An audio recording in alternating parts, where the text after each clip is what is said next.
Today is day 7 in the life of a college student. Maaga may pasok tayo syempre. Kasi natapos ng linggo ang nag-iisa nating pahinga sa isang buong linggo. Dahil 6 days in a week ang pasok natin. Yan na, bagong gising. Ito ang outfit check. Tingnan mo naman, pangit. Bagong gising kasi kailangan natin maligo. Pero hindi ka pwedeng maliligo nang walang laman ang tiyan mo. Kasi baka magkasakit ka ng tiyan. Kaya tayo gumawa ng kape at dalawang cheese sandwiches. Kuha ng 4 slices of toast na may cheese whiz sa gitna. Ang tawag ko dyan ay cheese whiz sandwich. Basic yung name pero accurate naman. Hindi ka naman magdududa kasi yun naman talaga ang pangalan niya. Oh, diba sobrang sarap? Ilang kagat lang, ubos na yan. Tingnan mo. Ilang kagat lang? 3, 4, 5. Yan ang pang-anim, ubos. Tapos yung kape, kakaharapin na natin yung kape. Masarap yan. Pero hindi ko na-record yan, busy pa ako eh. Mamaya na yan. Nagdadala na ako ng jacket sa school. Last week, nanigas ako dun sa classroom namin para sa visual graphic design. Kasi nga ba naman, may aircon.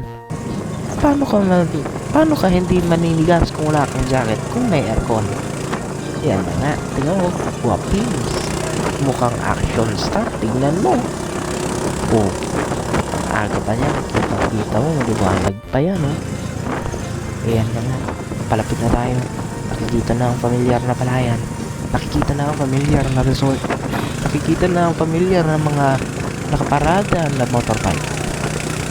Yan na nga ang parisan. Yan na nga ang dinadaanan ng tricycle. Ano naman kasama yan siya.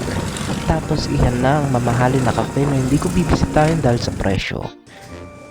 100, ubos na. Oh, ito. Nasa classroom na. Nakarating tayo ng ligtas. Salamat sama. Iyan na. Ano bang gagawin natin ngayon? Bago naman tayo gumawa. Papakita ko muna sa inyo. Ano na bang nagawa ko sa 6 days in school? Iyan ang mga projects na pinagawa sa akin ni Sir. Nainipon ko yan sa isang file lang para madaling makita ni Sir at madaling i-check na kompleto na ako sa lahat ng pinagagawa. Ito ang pinagawa ni Sir. Mahirap yan, madali man lang sa itsura.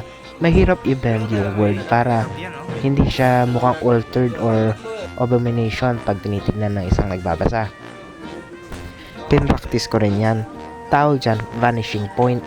Kung paano mo i-connecta yung isang bagay tsaka yung isang image para hindi sila magmukhang altered. Iyan ay yung basic techniques ng Photoshop, kumbaga. Ito, kwarto. Tingin mo, halatang picture lang yung couch. Pero, eto naman, ginawa kong parang branding yung vanishing point. Hindi siya mukhang fake, hindi siya mukhang kahit mukha siyang pinintura sa likod ng taong to. Kitang kita oh. Ilang layer lang yan? Isa.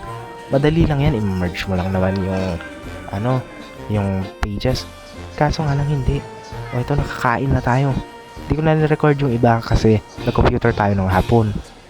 Oh, like, follow, subscribe if you want to see part 8. And goodbye.